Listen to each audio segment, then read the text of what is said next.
Pahlavi Texts, translated by E.W. West, Part 5, Marvels of Zoroastrianism, Sacred Books of the East, Volume 47, Oxford, The Clarendon Press, 1897. Introduction, Part 36. When Zarathustra returns to the earth, he is met by the demons and magicians who oppose him, but are killed or dispersed by the utterance of an Avestan text, in which account we have an extreme condensation of Dean Card 7, Chapter 4, verse 36 to 46, and 57 to 62. He then goes to the court of King Gustasp, where he is hospitably received by the king, surrounded by his princes and wise men. With the latter, Zarathustra enters into argument and overcomes them all successively. This is repeated till all the learned of the realm are vanquished in argument in the course of 3 successive days. Then Zarathustra produces the Avesta and Zand and reads a chapter, but the king hesitates to accept it until he learns more about it, and Zarathustra retires to his lodgings. Well, one of the common things we see of these exemplar prophets is that they were inspired as well as ones who received revelation. You know, the revelation is verbatim, they get the forms. Inspired, they get the rudiments that they can apply elsewhere, and they're the best people to do that. In the meantime, the wise men form a conspiracy to ruin Zarathustra by secreting in his lodgings, with the connivance of his doorkeeper, many of the impure things used by sorcerers.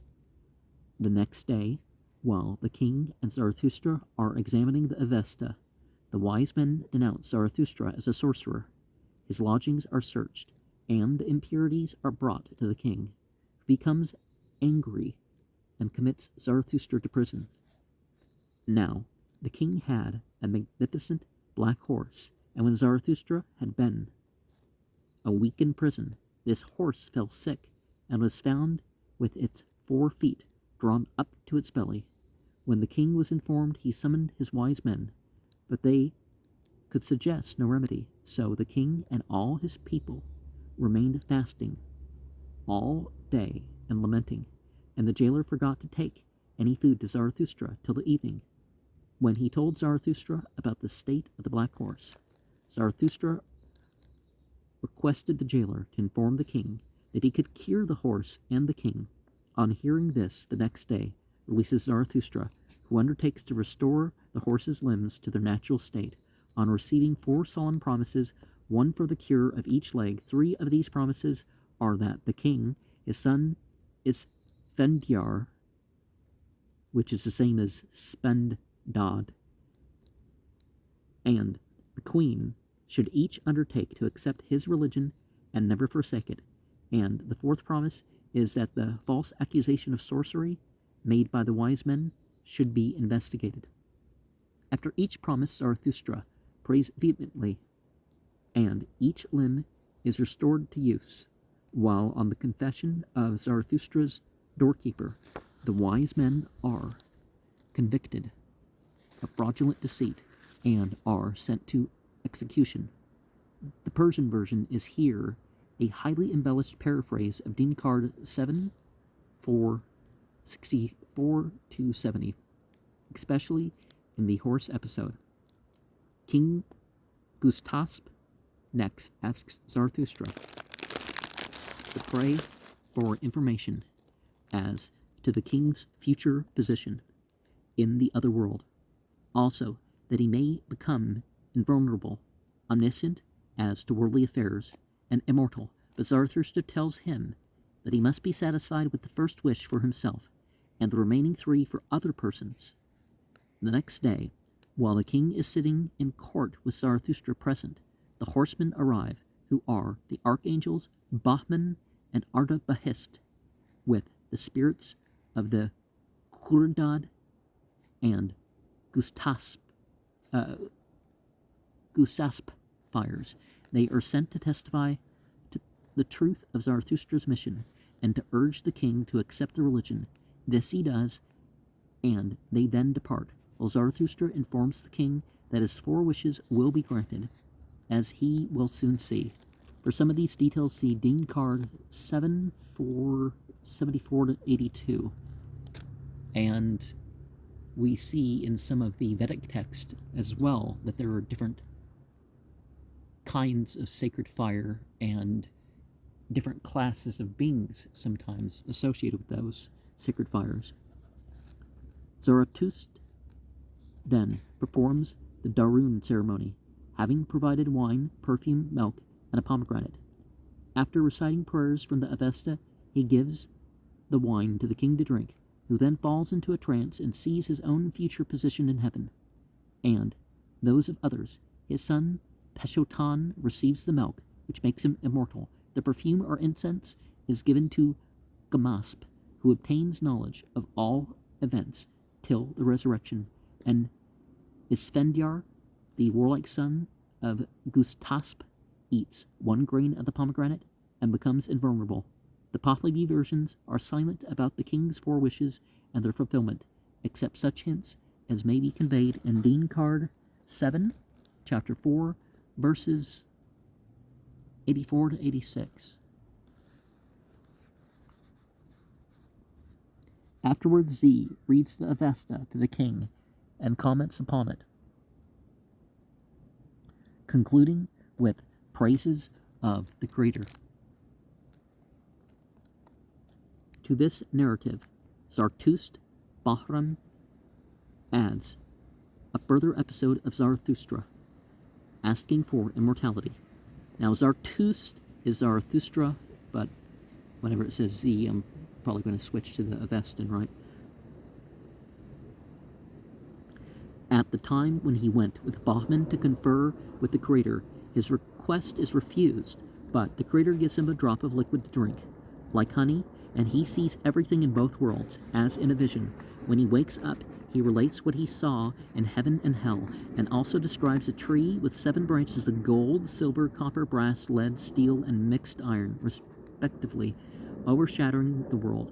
The Creator explains that these 7 branches represent 7 powerful personages who arise in successive ages of the world. The golden branch is Zarathustra himself. The silver is Gustasp. The copper is an Ascanian king.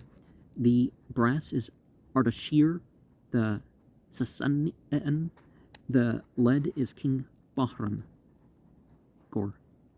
The steel is Nosharaban, who destroys the heretic Mazdak. And the mixed iron is the malicious monarch who upsets the true faith.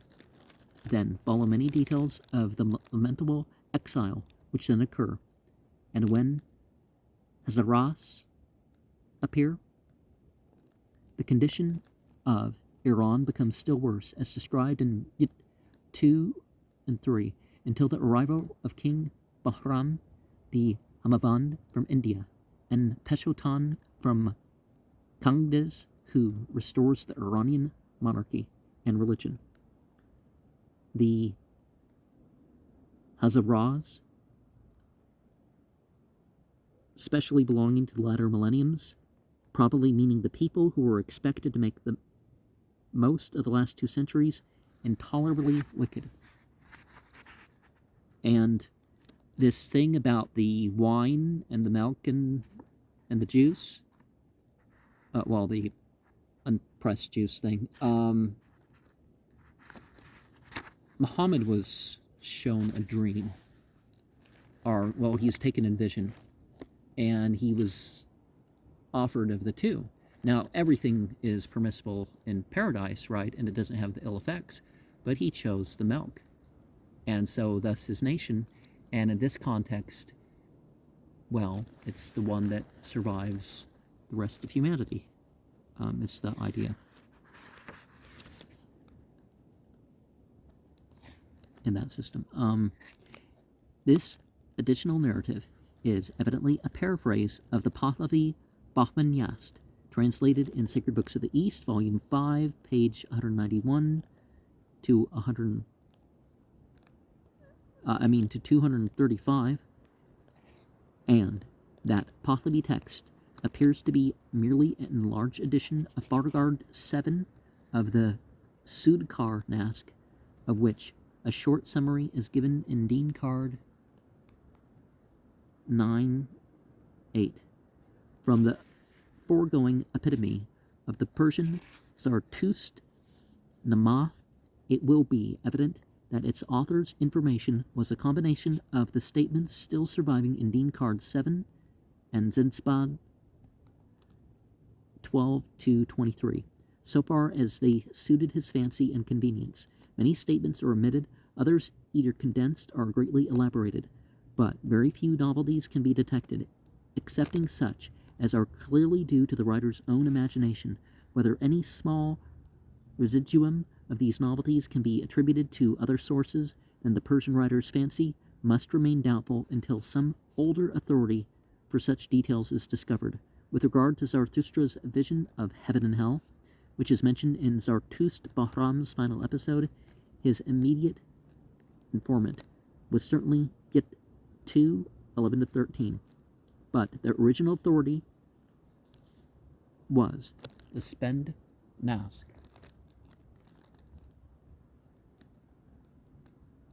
as summarized in Dean Card 8, Chapter 14, 7 and 8, although Dean Card 7 omits the incident, and Tzbram 21, 22, and 21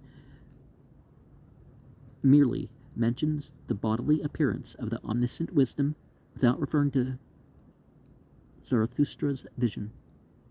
The details of the conferences with the 6 archangels, which are summarized in Dean Card 8, Chapter 14:9, verse, as existed in the Spend Nask, are also omitted in Dean Card 7, though briefly stated in Tzbram 22. It is worthy of notice that Zarathustra was first sent to offer his religion to the Kigs and Koraps and their sovereign, Ur-Vaita Dong, the Tur. See Dean Card 7, Chapter 4, verse 2-20, who seemed to have received his doctrines favorably, accepting his advocacy of the Kvetukdas, which led to their rejection of his proposal. He was next sent to the Krap Vedvoist, same source, verses 21-28, whom Haramazd had hitherto befriended, but this Krap was rejected for illiberality and arrogance. Zarathustra went to Parshad Torah in Sagastan, same source, verse 31-35, taking some home water with him to cure an infirm bull belonging to this chieftain.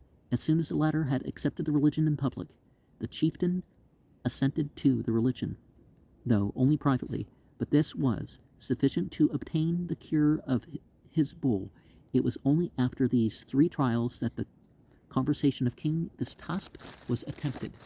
Now, people nowadays are going to put this footer right. The medical establishment may only consider pseudo-ephedrine-based products and more modernly chemically processed ephedrine as medicine, and not the plant itself, not the ephedra plant itself. So, I mean, you can make your own obvious judgment with that, but Kvetukdas, for the meaning of this term is defined by the text which uses, see Sacred Books of the East, volume 18, pages 389 to 430. There is some difficulty in understanding the exact difference between the primeval religion and that taught by Zarathustra, when Dean Card 7, chapter 1, verses 9 to 11, speak of Ur-Harmazd talking with Masya and Mazyaoi, our Hadith tells them of Ur-Harmazd, the archangels, and the Ahunavair. Verses 12 and 13 of the Dean Card 7 are the sacred beings are said to have taught them the primitive arts. Verse 14.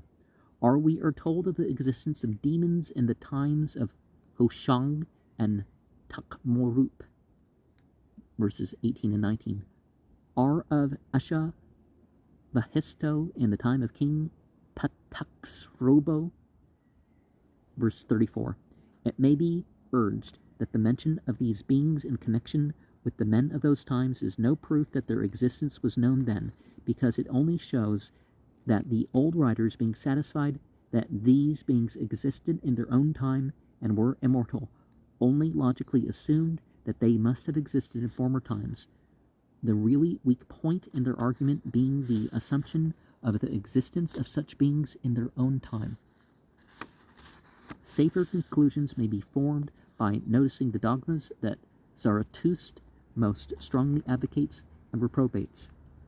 When he goes to his first conference, Dean Card 7, chapter 3, verses 56 to 62, he goes in search of righteousness. When he went to Urvaita Dong, as mentioned above, he advocated the praise of righteousness, scorn of the demons, and the observance of ceremonies, but it was only his scorn of the demons which took the form of Kvetukdas that the Karaps really rejected. In Dean Card 7, chapter 4, verse 14, he says worldly righteousness is the whole worship of the demons and the end of Mazda worship of Zarathustra. Though the home plant was sacred for Zarathustra's birth, Dean Card 2, chapter 2 of Dean Card 7, verses 22 to 47, the home water, chapter 4, verses 29 to 35, seems to have been a distinctive token of Zarathustra's religion, also chanting the Ahunavair, 4, 38, 41, 42, 56, and 61 are the verses, and the Avesta in general, verse 63 of chapter 4. The perverted religion and demonizing the kings and the Karaps appear to have been the worst faults he had to find with them, verses 64 and 67. And the archangels tell Vistasp that the world requires the good religion which proceeds through Zarathustra's recitation. So he should chant the Ahunavair and Hashem Bohu and not worship the demons. Verses 79 and 80. Again, when Durasrobe and Brodrokresh partake of food with Porush Aspo and Zarathustra, chapter 3, verse 34 and 38. The latter does not object to the form of worship proposed, but to the person selected to conduct it, and he then proclaims his own reverence for the righteous and the poor. From these statements, we may conclude that the old writers who have handed down these legends from ancient times were of opinion that Zarathustra was not so much the founder of a totally new religion as he was a reformer who retained as much of the prior religion as was not seriously objectionable. Now, some of that kind of reminds you that almost every one of these prophet figures, they put the old stuff back in, or, some of it anyways, and put some new stuff in that was not part of it. And I don't mean not part of it as in like new technology or something. While strongly insisting upon the necessity of reverencing all good spirits, he strictly prohibited all propitiation of evil spirits. His law was to resist and destroy all that is evil and injurious to man, and to respect and honor all that is good and beneficial to him. According to the legends, he seems to have found little gross idolatry in the form of image worship to reprobate from the times of the idol worship encouraged by Dahak in Bapel, Dean Card 7, chapter 4, verse 72, and of the destruction of the celebrated idol temple on the shore of Lake Kekast by Kai Khusroi, chapter 1, verse 39, and Mek 295. I wish they didn't abbreviate everything, but we're going to have a separate program that lists the abbreviations. We find nothing in the legends about this form of idolatry till the oppressiveness of infidelity and idol worship shortly after the downfall of the Sassanians is lamented. Dean Card 7, chapter 8, verse 6. Demon worship, chapter 3, 35, 4, 30, 7, 17, verse 36 and 37 as well, 8, 7, and 34 are those verses of that chapter. Although a term sometimes applied to idolatry seems to be often used in its literal sense of worship of evil spirits, one form of which is described by Zarathustra 4:47 to 53. Now, if you take some of the terms further that are used in those 5 tribes, the Persians and the Hindus, we have that, well, you don't make favorable mention, you could say, is the thing that they were trying to stop, and the worship of the Devi, Ahura, good spirits, that sort of thing, that wasn't really favored at its root either. I mean, you do find verses that support that, but in both sides of that tradition, you could say, but there is a monotheist strain in there somewhere, which I can't quite describe directly related to this comment, but another interesting study for which these Zoroastrian legends supply materials is the traditional chronology which they contain, and how far it will be found upon examination to harmonize with the system stated in Bd 34, or to explain the manifest inaccuracies of that system. The matter is rather complicated, but the Zoroastrian system can be connected with the European system of chronology with some degree of probability. The epoch of Zoroastrian chronology is the coming of the religion, but it has long been doubtful whether this event was the birth of Zarathustra, or his going to conference with the sacred beings, or the acceptance of the religion by Vistasp.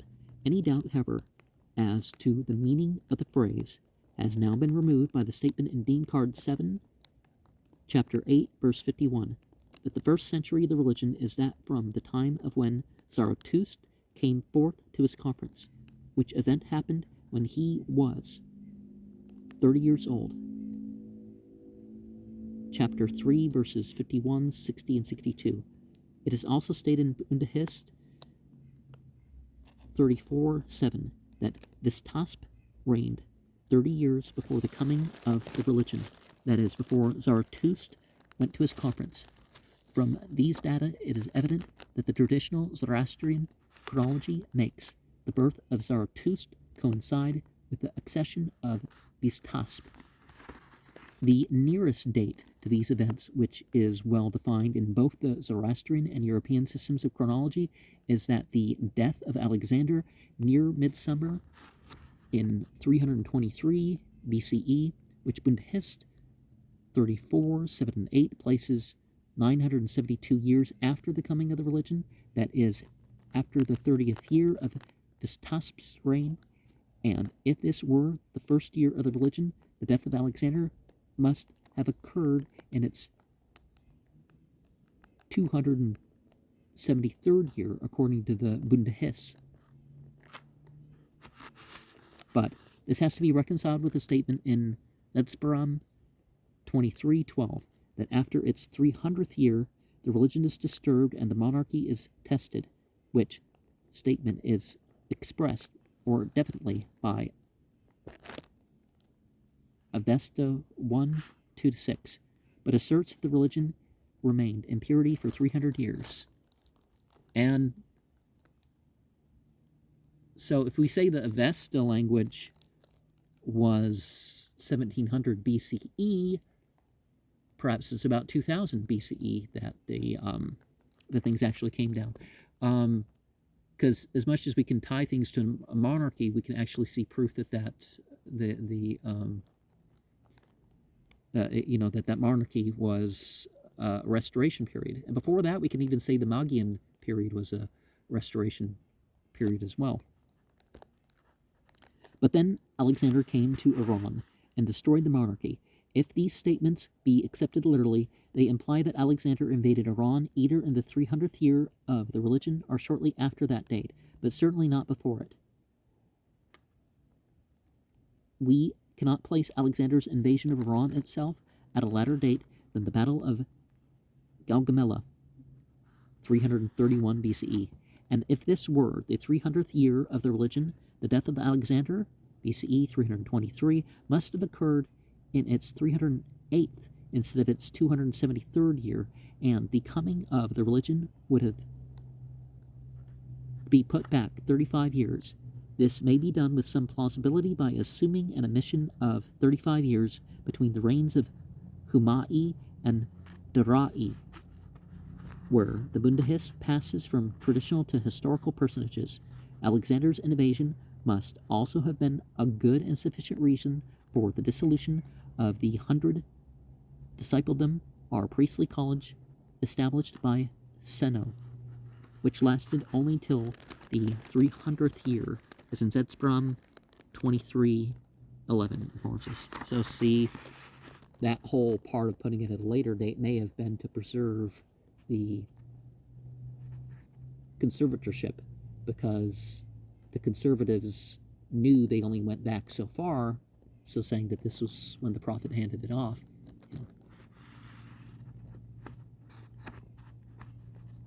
But if we now adopt the abbreviations AR for Anno Religionis and BR for before the religion, we are prepared to compile the following synopsis of Zoroastrian chronology according to the millennial system of the Bundahis, extended to the end of time, but dealing only with traditional matters, combined with the European dates of the same events, deduced from the synchronism of AR 300 with BCE 331, as stated above in verse 50, in part 54 of what we, but this has to be to 11 informs us.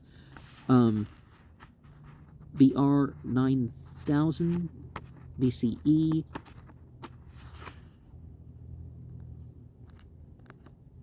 9630. Beginning of the first millennium of time and formation of the Fervashis are primary ideas of the good creations which remain insensible and motionless for 3,000 years, but this 834 1 and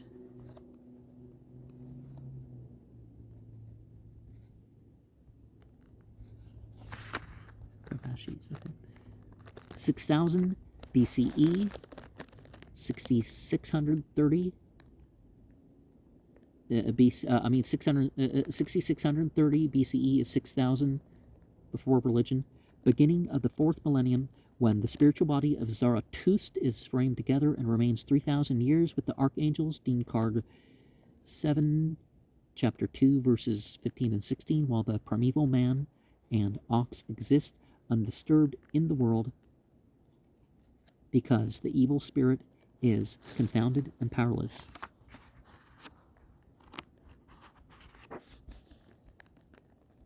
Bundahis 1:20, 22, 3, 135, 34, 1.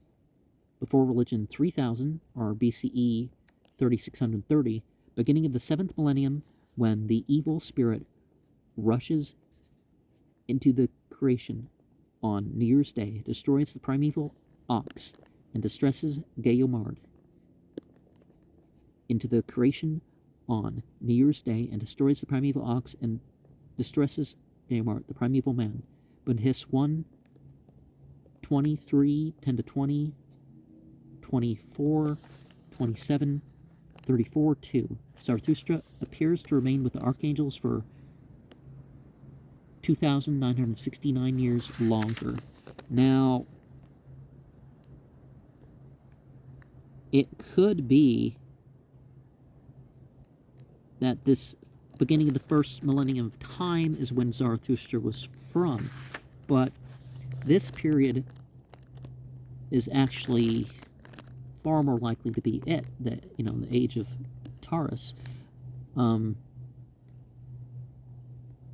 2,970 before religion, BCE 3600.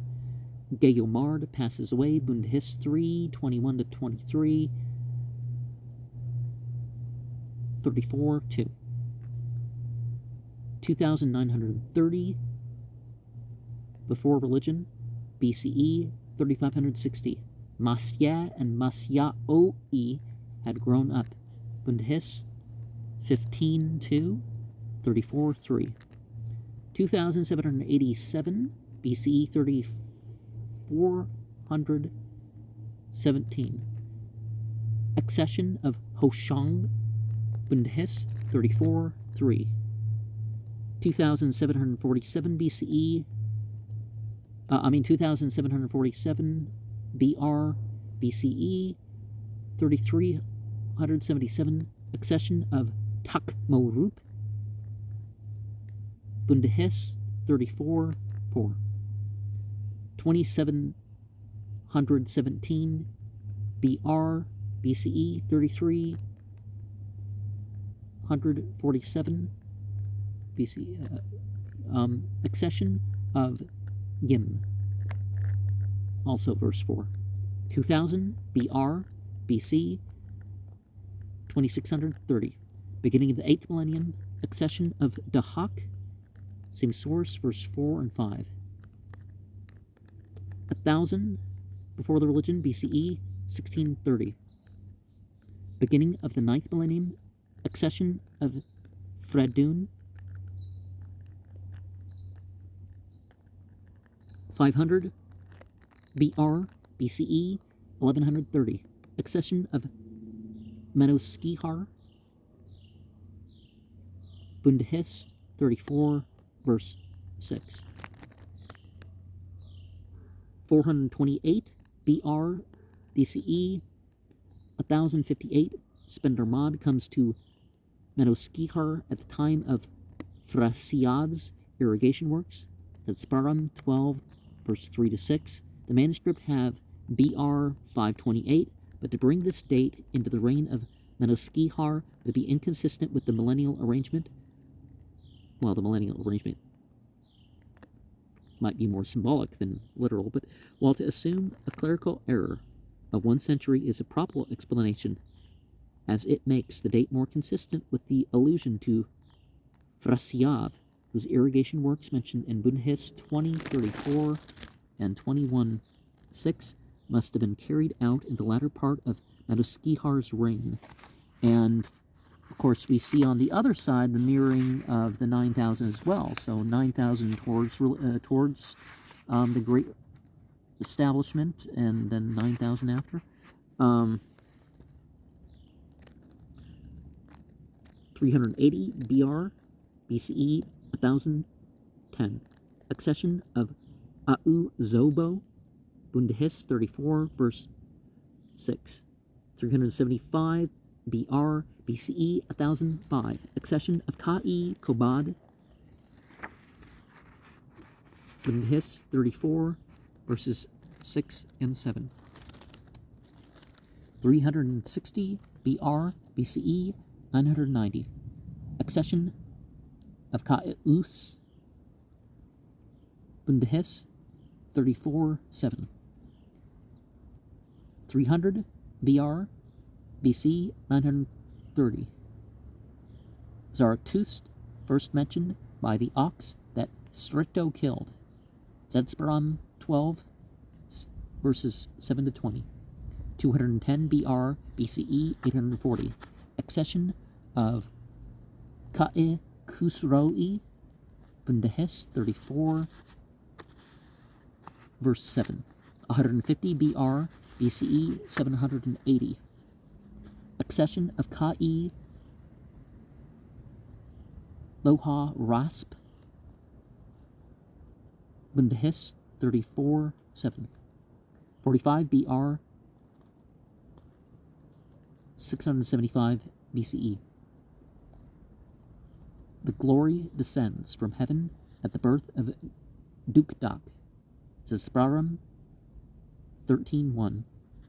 30 BR BCE 660. Accession of Kat Vistasp Bundahis 34:7. Vuhumanu and Asha Bahisto descend into the world with a stem of home. You know, ephedra grows these little stems that people put in teas. Dean card 7-2-24. Zarathustra is born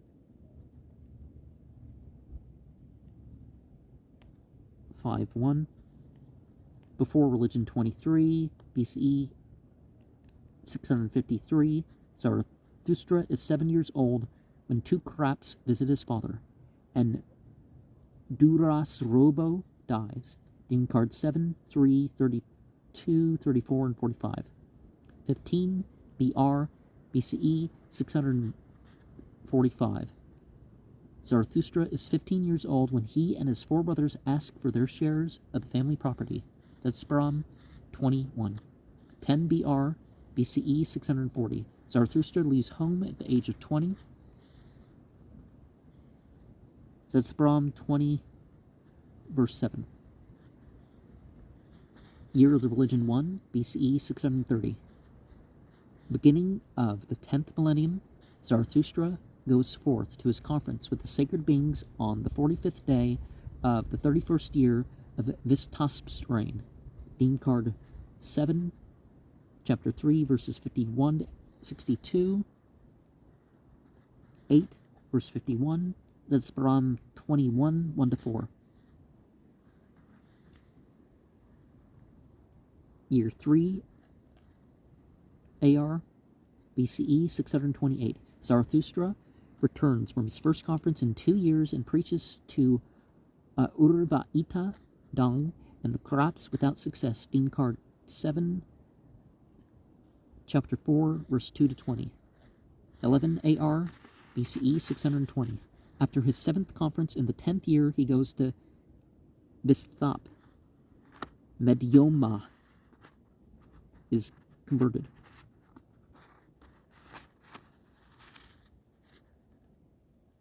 Dean card 7, 165, Zetsparam 21, 3, 23, 1, 2, and 8. 13 AR, BCE 618. 12 years after Zarathustra went to conference, Vistasp accepts the religion, though hindered for 2 years by the Kraps. Dean card 7, chapter 5, verse 1, Zetsparam 23, verses 5 and 7.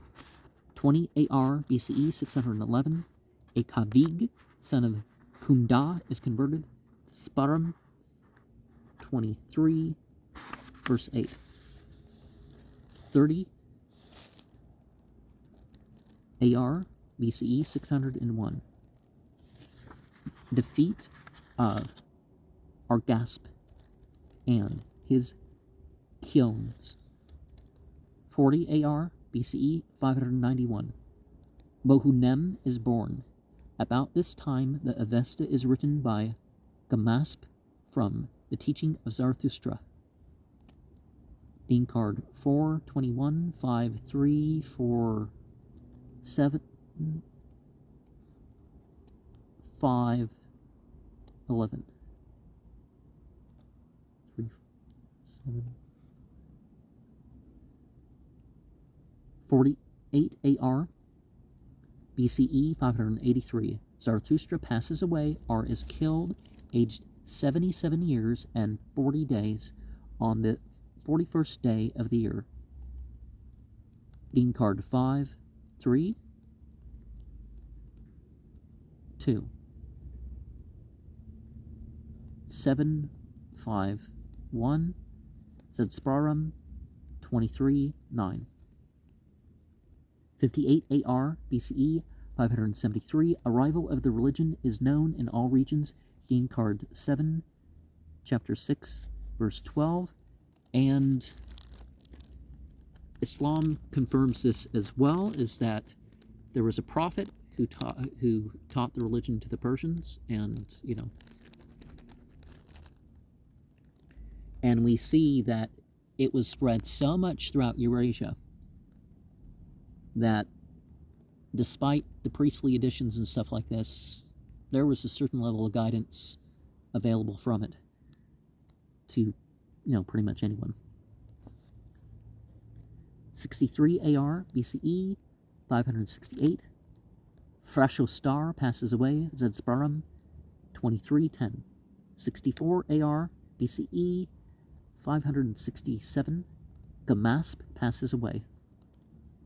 Same source, same verse. 73 AR, BCE, 558. Hanga Urush, son of Gamasp, passes away. Still, verse 10. 80 BCE, 80 AR is BCE 551. Asmoke, Kanvato passes away, and Akt, the wizard, is killed. Same verse. 91 AR, BCE 540. Accession of Vohuman, son of Spendad, Bundahist, 34, verses 7 and 8. 100 AR, BCE 531. Sano is born, Dean card 7, chapter 7, verse 6. 200 AR, BCE 431. Seno passes away.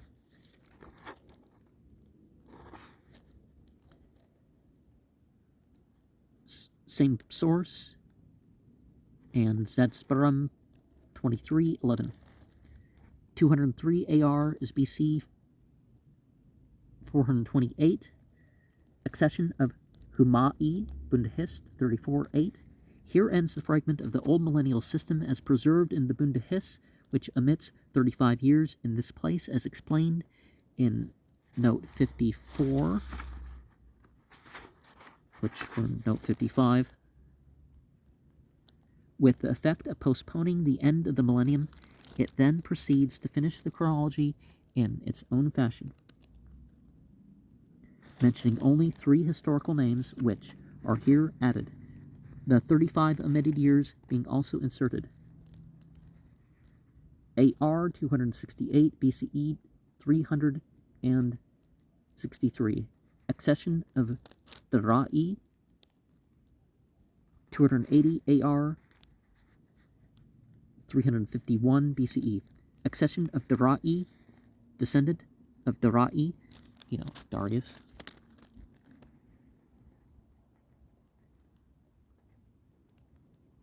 (294) AR BCE 337. Accession of Alexander, same source, and he became king of Macedon 336 BCE and of Persia in 331.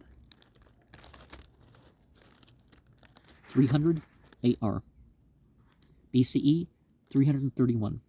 Invasion by Alexander. Seno's 100 discipledom ends. The religion is disturbed and the monarchy contested. Zedsparum 23:11-12. Avesta 1:2-6. 308 AR BCE 323. Death of Alexander, Bundahist 34:8. 400 AR BCE 231. Benighted arises. Dean card 7, chapter 7, verse 9. Well, most of what was left of the religious tradition was destroyed, both in manuscript and people who knew it. So, 440 to 560 AR, BCE 91 to 71. Orthodoxy is still upheld by 4 successive high priests. Dean card 7, chapter 7, 8 to 10. And we see the same, the erroneous dates in the Bunda His chronology, c. 57, alter this period to BCE 156 to 136, which is around the time that Judaism by name starts to be known. You know, the second book of Maccabees is the first time you find it, so Judaism probably started in that sense about 200 BCE. So, you know, just like we talked about the Talmud earlier in this introduction, some stuff lining up here. 800 to 950 AR, 170 to 320 CE. The 9th and 10th centuries are represented as very evil and miserable. Same 8, 2 to 45, and 61. Well, the Muslimin came in on the side of the oppressed, except in 5 cities or towns or whatever. Of course, that's not the fault of Islam. And, you know, they, because there were minorities, Zoroastrian minorities included, being persecuted at that time, so it wasn't, but a lot of people became Muslim that were Zoroastrian, almost entirely so, despite there being no force of religion allowed in Islamic law.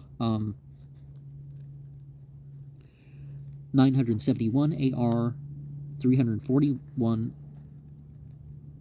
of the Common Era. Aushadar is born. Same source, verse 55 to 57. 1001 AR, 371 CE. Beginning of the 11th millennium, when the sun stands still for 10 days, and Aushadar is 30 years old and confers with the sacred beings. Same 58 to 60. Now, see, a lot of people have visions and it starts their Reformation or their particular order. 1400 to 1500 AR, 770 to 870 of the Common Era. In this century, the wizard Maharkus produces 7 awful winters successively in which most of mankind and animals perish, including himself.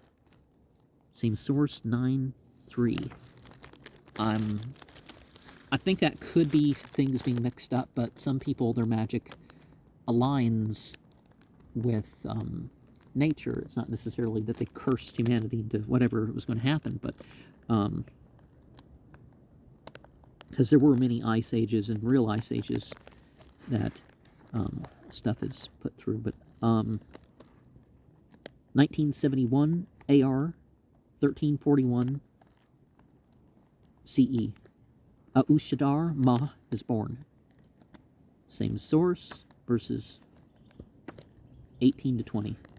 2001 AR, 1371 of the Common Era, beginning of the 12th millennium, when the sun stands still for 20 days, and Aushadar Mah is 30 years old and confers with the sacred beings. 21 to 23. Now, okay, the all animals. Okay, I was thinking maybe that was something with the Gog and Magog, but there were different periods. It wasn't all the Mongols, and 2971 AR, 2341 of the Common Era. Soshans is born. Same source, chapter 10, verse 15 to 18. 3001 AR, 2371 CE, beginning of the preparations of the renovation, when the sun stands still for 30 days and the Shoshans is 30 years old. But another passage, 11:2 implies that this is the date of his birth. Now, Islam also talks about periods where the days are going to be super long, and you just space out your prayers or whatever as if it was a regular day. And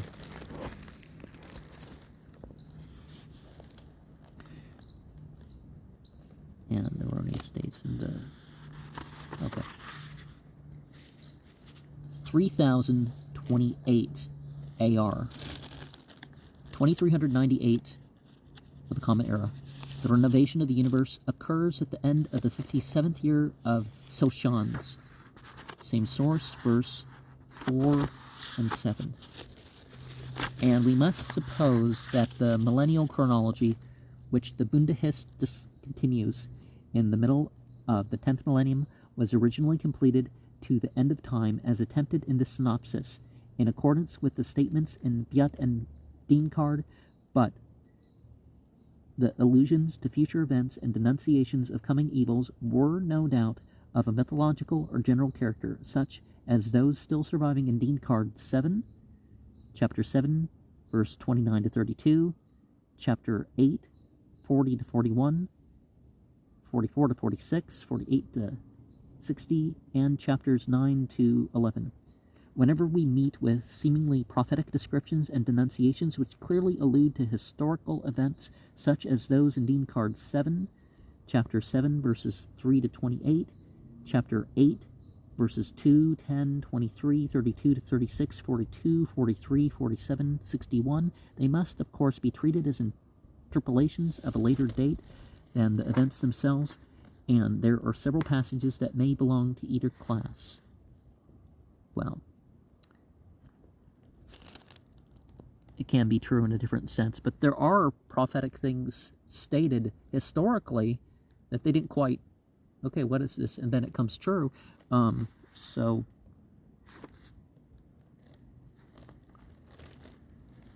when the book of Daniel, for example, was rewritten, it was rewritten after some events, so, we can't say that.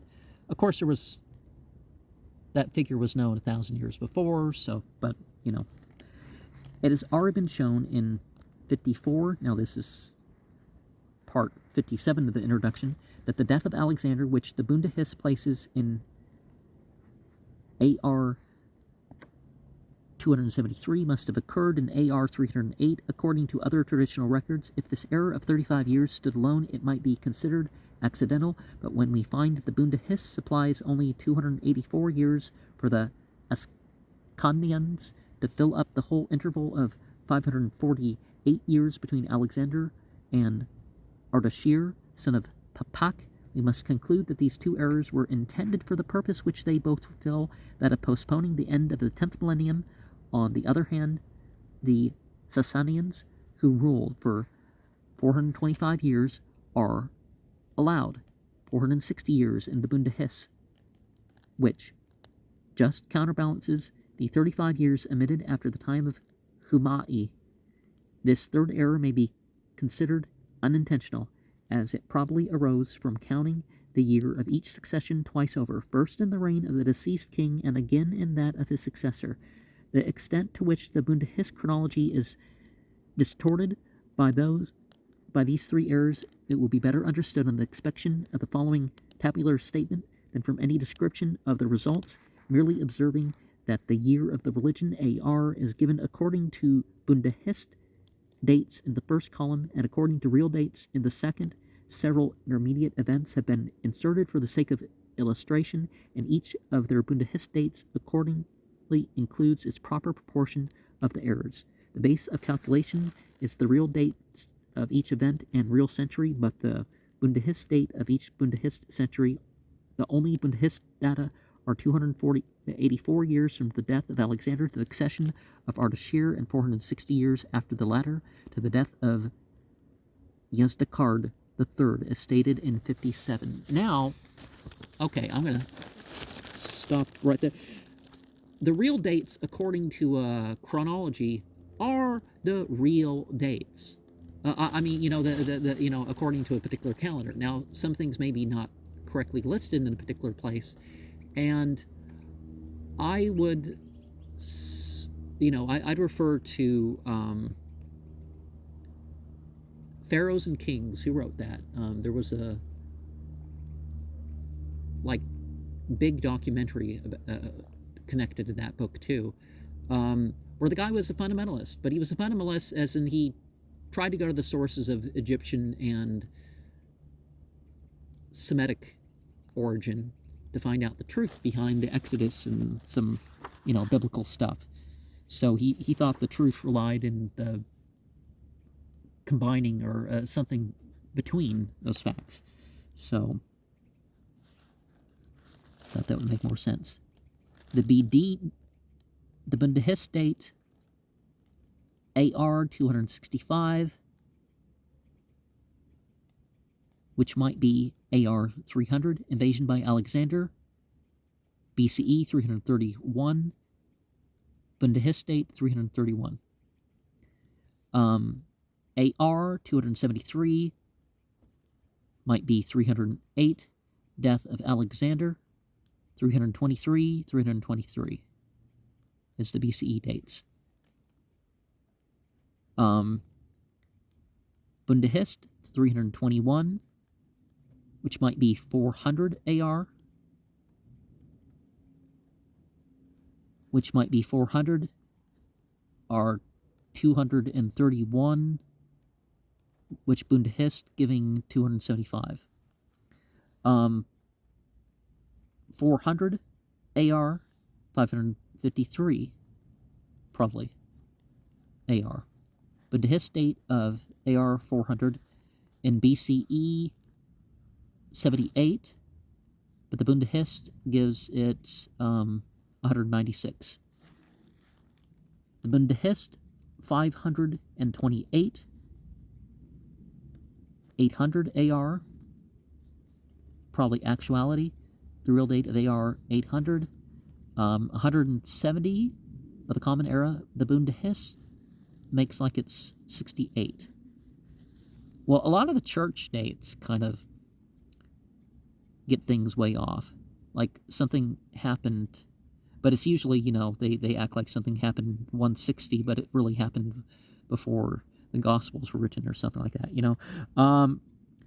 557 AR, which is probably the real date, 856 AR. The accession of Ardashir, 226 CE. The Bundahist looks like it's 39. 605 AR, which could be 900 AR. The real date of AR 900. 270 BCE. 270 of the Common Era. The Bundahist makes like it's year 10. 647 AR, which is probably 939, accession of Shahpuhar II, 309 CE, 52 CE according to the Bundahist. AR 713 according to the Bundahist. 1,000 probably AR. Real date of 1,000 AR. 370 of the Common Era. 118 with the Bundahist date. 786 AR is probably 1,068. Accession of Yezdakard II. 438 CE. The Bundahist makes like it's 191. 800 AR. 1,081 AR, real date. Bundahist date of AR 800. 451 CE. The Bundahist makes like it's 205. 841 AR. 1,118 AR. Accession of Kavad. 488 CE. The Bundahist makes like it's 246. 884 AR. 1,158. The execution of the Mazdakites. 528. The of the Common Era, 289. See, as I've said, so there starts to be persecution of different religious groups that in the West we'd call them Zoroastrians as well. Of course, Zoroastrian was in Mazda Yasna Zarathustra, but the religion was worship of Mazda, not Zoroaster, so the Christians calling every religion after the figure just doesn't make sense. 887 AR, real date 1161 AR, accession of Khusro I, 531 CE. The Bundahis makes like it's 292.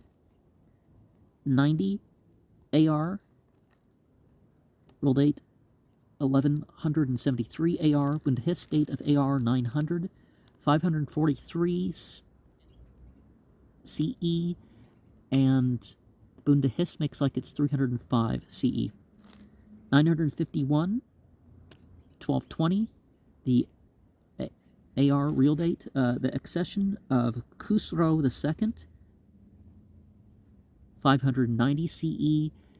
The Bundahis makes like it's 356. 1000 AR, 1265. AR real date, Bundahis date of 1000. The Common Era, 635. The Bundahis makes like it's 405. 1017 AR, real date 1281. The death of Yazdakard III, CE 651. And the Bundahist makes like it's 422.